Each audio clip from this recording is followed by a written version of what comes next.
Well, I think just recap-wise of last week, very similar to what I said after the game. I thought it was obviously a hard-fought game, but after watching, I do feel better about a lot of things. And defensively in particular, we played better than I actually thought.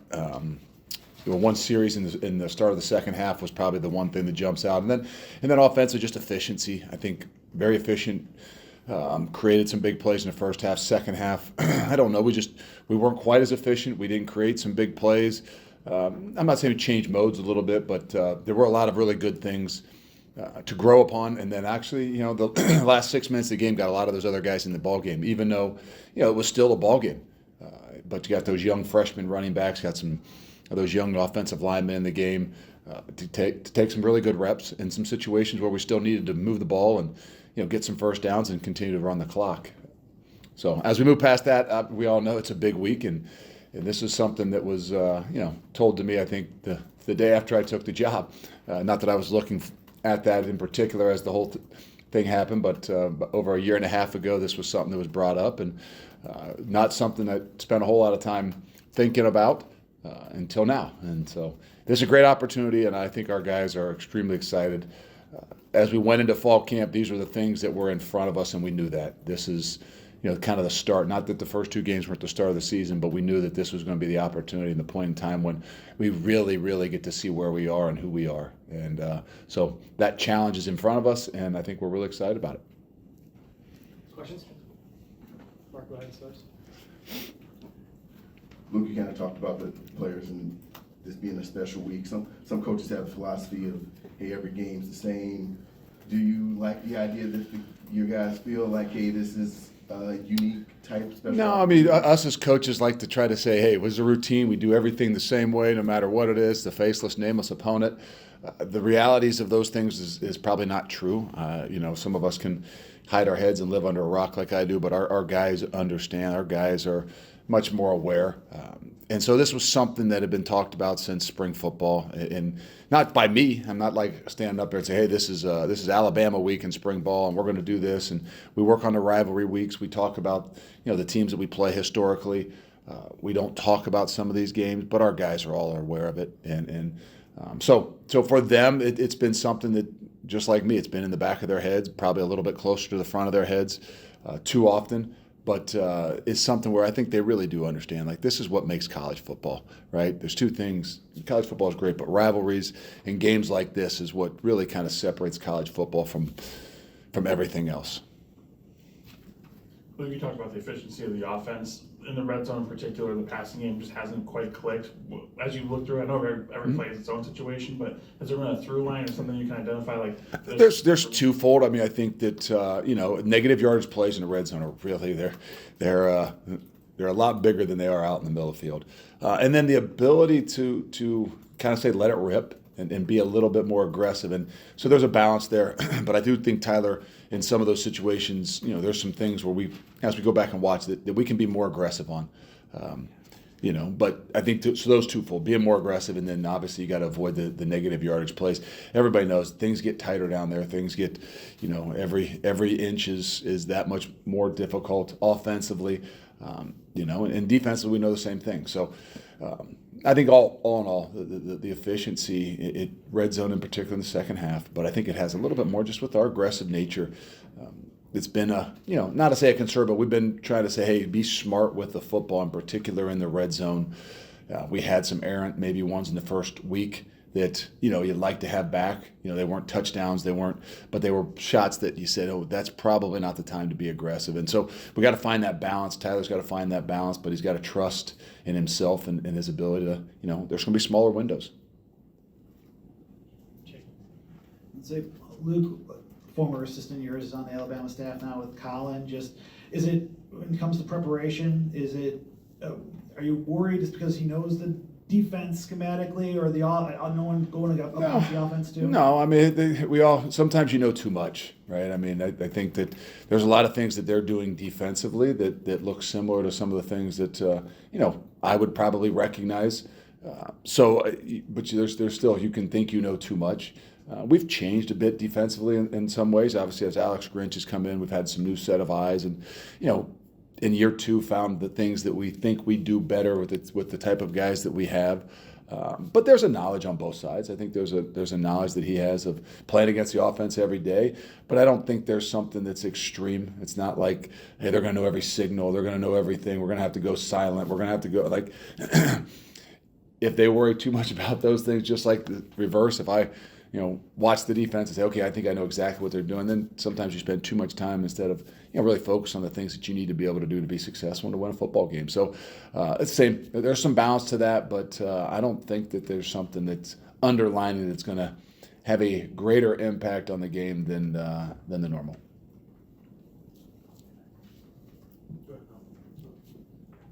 Luke, from a big picture standpoint, you touched on it a little bit. How fair is it to use this game to have the number 4th ranked team come into your house? From a bigger picture, give that program assessment. How big is that for you? Well, it's real big. I mean, every week is an assessment. That's the thing, right? You're evaluating, you're assessing, you're seeing how you're growing, the things that you're doing, but you know where you want to be. And I think that's what we've always kind of, since we walked in the door, and they've always had that here. I think Coach Alvarez has been one of the guys that brought that mentality and that idea in here. And if you want to be the best and you want to compete with the best, then you got to play the best. And this just gives you that opportunity, regardless of what they're ranked, right? I couldn't even tell you that they were 4. But I know this, over the last 20 years, who's been the best team in college football, and there's no doubt it's been Alabama. So regardless of where they are at this moment, this is as good a football team that there is in the country, and has been for a really, really long time. And so no matter where you are as a program, it gives you an opportunity to assess a lot of different things. Coach, with Jake Chaney missing the first half of the week, how do you guys go about preparing with the responsibilities of Mike, knowing that he probably will play the second half as well? Yeah, you got to make sure that you got enough guys ready. And so those situations are not the easiest thing in the world, but it is what it is, right? Jake will still prepare just like he's going to play, just like he's going to start. He'll still get, probably not as many reps because you do have to get some other guys ready. I think that Tackett will obviously step in and did on Saturday and did a really good job, and then you'll have an opportunity for a few other guys, to kind of fill in. And do you do you move some guys around? Do you try Christian Allegro, move him in there in some situations? There's a lot of combinations I think that we'll look at and be able to, have prepared and ready, and hopefully we won't need them. Hopefully nothing else happens, and you feel pretty good about where you are. But there's a lot of things. Tyler Janzy's a guy that'll, had done a really good job and got hurt in fall camp, and really kind of was only out for about 3 or 4 days, but really, was limited in a lot of things he could do. So he'll take some more reps in there this week as well, and which in the long run will help us. Luke, you obviously played this program a few years ago in the playoffs. You had a month to prepare last time, 6 days early this time. There are some pros and cons to that, maybe not getting too far into it. Yeah. Well, there's a lot of different things, how much do you go back to all the Washington stuff? How much do you go back to just what they've done the first couple of weeks? How much do you go back to what you did, a few years ago? You got to be careful.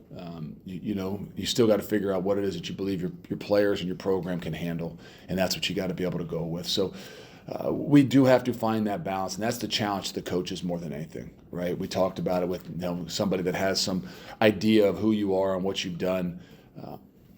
Does that mean you got to change? And so I think this is even a tougher week on coaches because, sometimes you want to think you want to be perfect and you want to create some new things when sometimes in these types of games, that's the worst thing that you can do. So our players will be ready. They want anything we can throw at them, but I think it's our job to really make sure we pick and choose, what we expect and get our guys prepared for those things. And then, like we always say, you have to be able to adapt and adjust because there's going to be a lot of different things that are going to happen.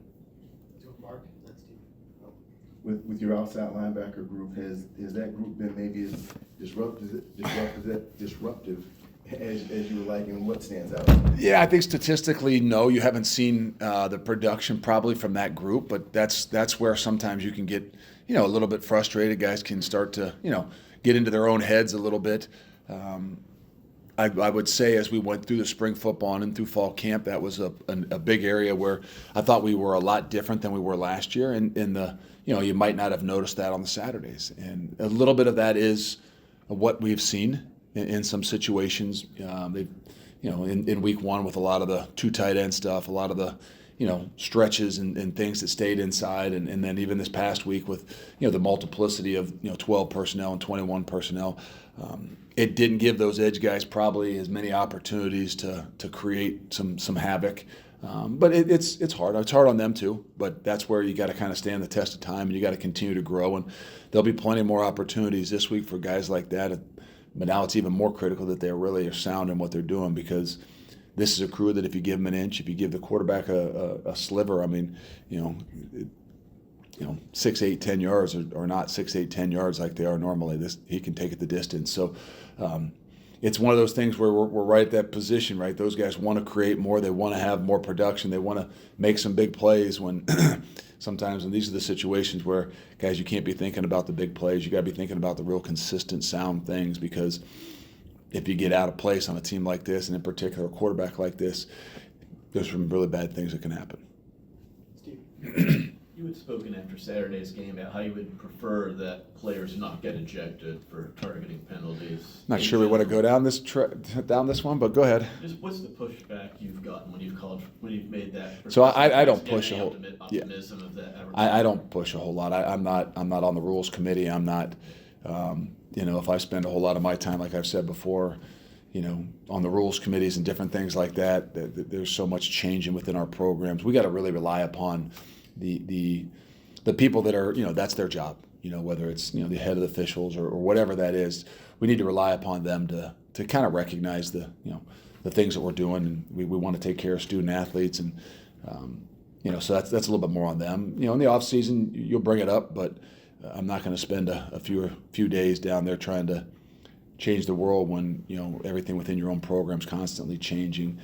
I just voiced my opinion again that somebody needs to take a good hard look at this, because I would imagine there's a lot of coaches that feel the same way, and we can't lose sight of some of these things, even though our landscape is changing and there's a lot of other things we need to worry about. It's still first and foremost about the players, and we need to make sure we give them all the opportunities. I know it's early in the week, but do you have any feel of where Tyree and Xavier are health-wise? No. I again, it's Monday, so I wouldn't have an idea. We didn't know till late in the week last week that Tyree wouldn't be available, and we still didn't really know. I mean, it was going to be a kind of a game time decision, and so I'm hopeful, and I would expect that everybody's able to play, but we'll have to push that thing as we get going in the week. Jesse. You mentioned before you wanted to see more efficiency offensively and consistently. Just on the whole, based on what you've seen through 2 games, what specifically do you think are the areas where this team needs to be better to give itself a chance, not only this week but the rest of the season? Well, we talk about. There's in week one it's incredibly efficient, right? I mean, there's the number of drives and the points per drive and things like that. We had said after week one it was creating some bigger plays. We did that this past week, and this is the second half. I think the second half we weren't quite as efficient. We didn't take advantage of some of the opportunities that we had, and so I think there's a growth in that. I think that we all know that some shots down the field, some ability to create some of those different plays is something we got to continue to grow with. I don't know how. There's obviously it's a part of the plan to what you got to be able to do, but there's a nature to that of being aggressive, giving your quarterback some freedom to do some of those things and to take some of those shots is where I think that we're trying to figure out where that is, right?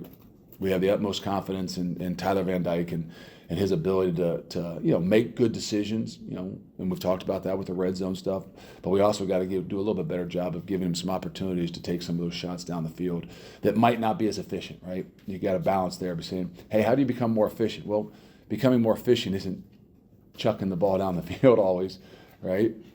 But you do have to do some things and give some guys some chances and some opportunities to find more ways to create space. And I think that, no matter what offensively, to me, I'm not an offensive guy, but the number one thing I think about when I think about offense is creating space. And how do we do that? We got to still kind of grow in. A couple more, Jake. I'll say, Luke, with a week like this, I know visits, like recruiting visits are different when you're trying to prepare for a game, but just How different is it when you're trying to, when you have recruits in town, but especially with Alabama having a big game atmosphere? What are your goals and objectives with these? Oh, no, every weekend, I mean, guys, we only get 7 of these opportunities to be at your home, right? There's nothing better here. There's 2 things that are great here in particular in recruiting, right? Summer recruiting visits and things like that they really get a great opportunity to see not just the university and the program, but Madison in general. Game visits, right? I mean, those things are incredible because of the atmosphere, because of all that goes on. So we got to take advantage of that. The unique thing, it's 11 o'clock kick, so there's not a ton of time.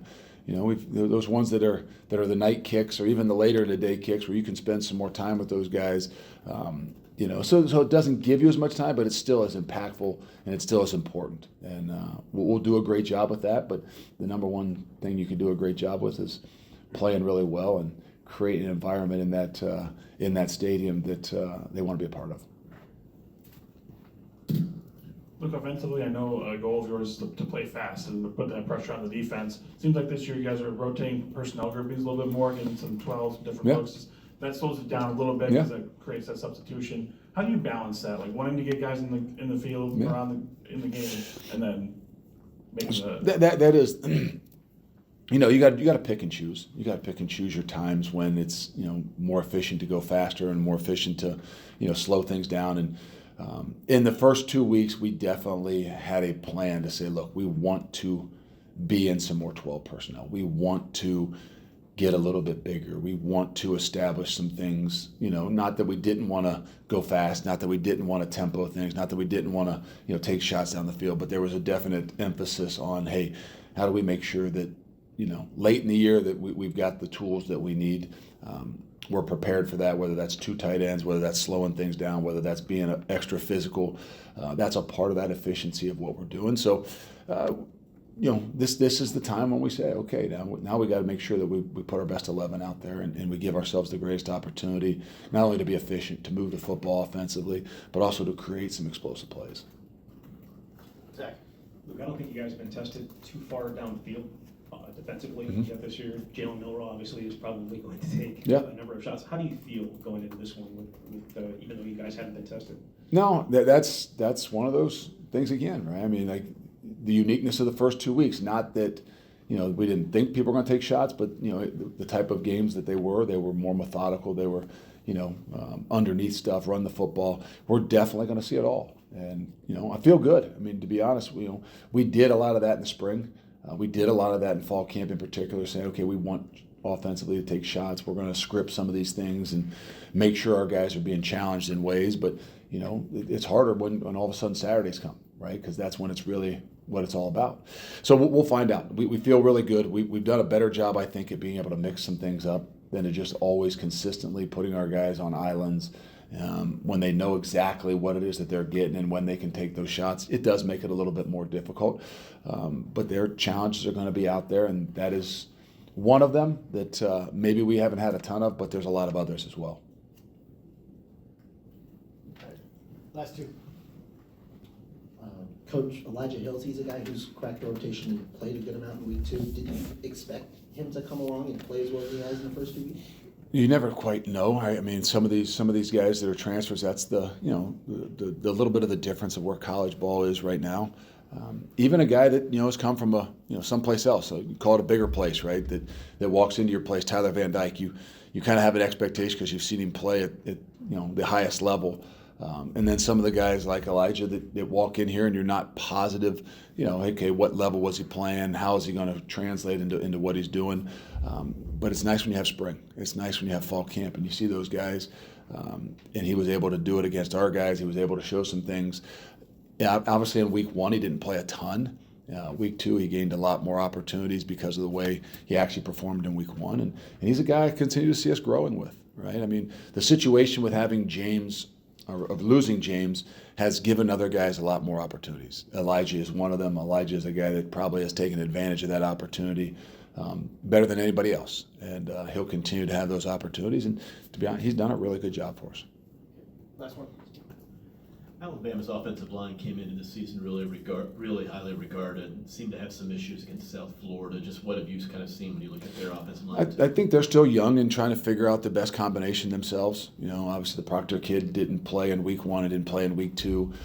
So that probably helped them shift. And it, not like he wasn't there. I think it happened in warm-ups of game 1, which obviously can throw you for a real loop. And now as you start to move guys from guard to tackle and tackle to guard and things like that, it's not the easiest thing in the world. If anything, I would say that just finding that rotation, finding that those guys, how they got to all work together, that's of one position that in particular that guys have to work on the same page. It's the offensive line. And if there's anything that maybe has, caused them some of those issues, it's probably just the idea that, okay, now we've got really good players. They've got really good players. It's just getting them in the right places and getting those guys enough reps working together. That would be my guess. Again, everybody defines what they think is struggling, right? And, I don't know that I've seen them struggle a whole lot, but, I think that, some of that shifting has maybe been a little bit of an issue.